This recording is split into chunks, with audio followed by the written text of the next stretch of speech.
Today has been kind of a frustrating day at work, and I did have a bright spot in the day, and that's when the mailman brought my package to our door, because in it was this. This is a pen. You can probably tell by the white dot. It is a Sheaffer, a vintage Sheaffer. And I have had a Sheaffer Snorkel and a Sheaffer PFM, which they're kind of the same thing, on my wish list for a long time. And I've seen how much they go for on websites for people who restore pens professionally for a living, and I've seen them at pen shows. And every so often, eBay can be a hit or a miss. This one, for me, was a hit. It was an accidental purchase. I did not plan on buying this pen on eBay. But I was poking through, and this came up as a suggested item, so I looked, and I said, man, that's not a bad deal. The bidding was really, really low. And I said, wow, if it's advertised as being restored, so if I can knock that one out, that would be a pretty good acquisition.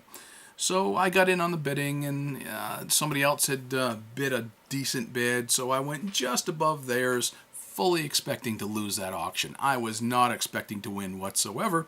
It turns out no one bid any higher, so boom! I got a vintage Sheaffer Snorkel. It's a pretty pen, isn't it?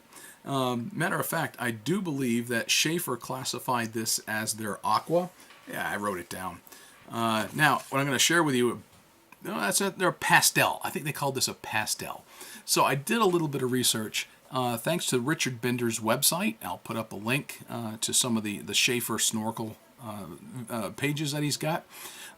Did some research on his site and some others, but this is a fine point 14 karat gold Triumph model that was probably manufactured somewhere between 1952 and 1956. So somewhere within that 4-year period was probably the production time for this pen. And like I said, it came fully restored. So I know that the guy who restored it said he's subscribed to this video channel, so he'll probably see this video. And by the way, you have my permission to share this video with whomever you want to showcase your talent. Unless, of course, it turns out later on to suck, in which case, please don't. No, seriously. So far, so good. I only got it today, but I've been using it a lot. And that's actually kind of interesting, considering one of my favorite pens is my pen of the day. This is my Waterman Karen, and I traded nibs with my wife, so she would have the smoother one, and she had a few problems with hers, so I got all that worked out. So this one wasn't quite as smooth as my other one. It is now, because just last night I spent a little bit of time smoothing it out, even more than it already was. It was already a great writer. Now it writes even better. So I'm in love with my Waterman, but this is my new acquisition. So my pen of the day versus my acquisition. It's a little bigger around, and this to me is like an excellent writing and holding pen, very well balanced. This right here, I was surprised, a lot lighter than I expected it to be. As a matter of fact, it's only about half an ounce, 0.55 ounces according to my handy dandy postal scale, which is about 16 grams. So it comes in at posted 6 1/4 inches, capped 5 5/8 inches, and 4 3/4 inches uncapped. So it is a fine nib, and I don't like, in general, fine nib pens. This one, however, surprised me. It actually wrote very, very nicely. I could not complain with the way this one wrote, especially for a fine nib. So, been collecting vintage pens as well as new pens. I know there are people out there who like brand new ones, people who like old ones. If you saw my last video that I did, it was on collecting vintage Esterbrook pens, and I've got a drawer full of Esterbrooks. But give you a few ideas. This was the first vintage pen I ever bought. It is also a Sheaffer. It's an Imperial model, and it is a lever-filled pen. I've been fighting with this since the day I bought it. Some days I'll get it to write great, but another Sheaffer student model from like the 1960s that takes a cartridge or converter, an old Wherever, an old Waterman, another old Waterman from the 1970s, a Waterman Crusader. So, you know, I do have some vintage pens that I like and appreciate. And, oh, I didn't even think to pull out my Parker Vacuumatic to show you that. So, I do have an appreciation for vintage pens, and much more so now that I've got this Sheaffer Snorkel. The Snorkel was considered to be one of the most complex filling systems ever devised, and it's understandable. I'm going to show you here how it works and how the filling mechanism works. All right, folks, this is my brand new to me anyway, Sheaffer Snorkel. I've got several Sheaffer pens, but the Snorkel is one that's been on my wish list for a while. This has been called one of the most complicated mechanism pens ever created. I can understand why, considering how it works, and that's what this part of the video is just to show you how it works. So, it's a beautiful blue. It seems to be nicely restored, that I can tell thus far. It is a screw top, and as you can see, looking around the camera, this is an American fine point, so hopefully we'll see how that writes. But if you look right here, you see that little hole right there? That is the snorkel. Now, normally what you would do is you would take and you would dip your pen down in, and let's say if it was a piston filler, you'd turn that and it would suck ink up, and then you'd have to blot off the excess ink off from the nib. Well, this was designed to be a little bit different. Now, one of the things that you do is it does have at the blind cap the ability to turn. Watch what happens as I turn this. You see that? The snorkel coming right out. The whole idea is that that little tube will end up being in the ink and not necessarily your nib. So it's kind of a neat invention, and what you do thereafter is you pull, and then you hear that? You would suck up ink that way, and then when you're done, you twist, and that snorkel will withdraw back into the feed. Alright, now that I've got my Sheaffer Snorkel all inked up, I am going to do a quick writing sample here on my Rhodia dot pad. So, this is a nicely restored Sheaffer Snorkel.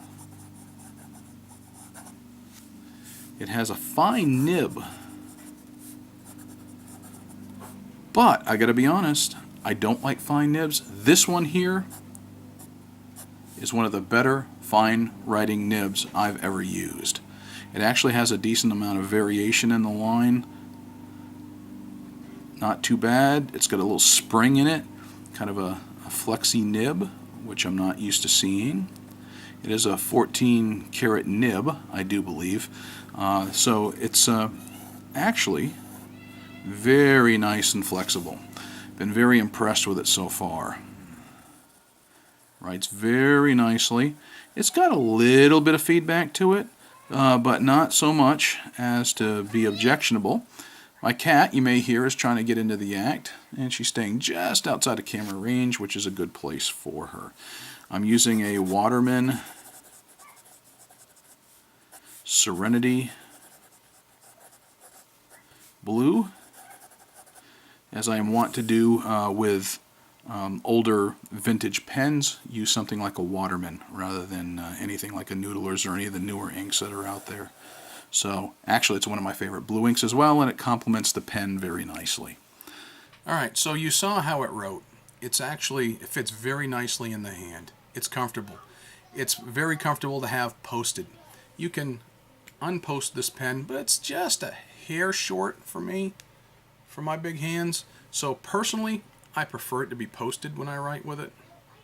You know, the nib is a smaller nib, and it writes very nicely, however. I mean, it holds okay. You can see even the original paper around that section that says it's a fine. I'm going to just leave that on there for now. But it doesn't really affect how you hold it, because you've got a nice smooth barrel, and on the barrel it tells you right on it what it is. All right, so coming off from the smooth barrel, you've got a step down, and you've got the cap threads that are here, the silver part, and then you've got some more threads looking thing, or a texture on the section. So the section being black and the pen being a full color other than black kind of help date the pen just a little bit. And Richard Binder's website has a lot of that information on it. So, very happy with this purchase. No complaints whatsoever thus far. I did fill it with some Waterman ink. There's a reason why I chose Waterman, because most of the people who professionally restore recommend for vintage pens to use a milder ink in its pH level and in its properties. And you know, as you probably saw from some of my pens, I'm a fan of Waterman anyway. I've used Waterman ink for years. This happens to be one of my all-time favorites, and you know, Encre Bleu Serenité, or Serenity Blue. It used to be called Florida Blue, but you know, I'm going to have to buy another bottle sometime soon, because I've been using an awful lot of this in a lot of my pens. As a matter of fact, in my pen of the day, my Waterman, I do have Waterman Serenity Blue. I put Waterman Serenity Blue in this one. So if you're shopping for a vintage pen, take a look. Check out eBay. A lot of people don't like eBay because it is a crapshoot sometimes, but sometimes you do get a hit, and this one happened to be a good hit. So if you know what you're looking for, if you know that it's supposed to be a restored condition, and I was hoping this was well restored and it works well, well, guess what? It is well restored and it works well. So not only was it aesthetically pleasing, it's functionally pleasing as well. But know how much they are worth. I've seen how much these are worth. I know how much you can pay for with professionals who restore these for a living. But no complaints whatsoever, folks. I kind of like it. And I think this is going to stay in my rotation. And I think it's going to be used very often, because so far it's kind of fun. Thanks.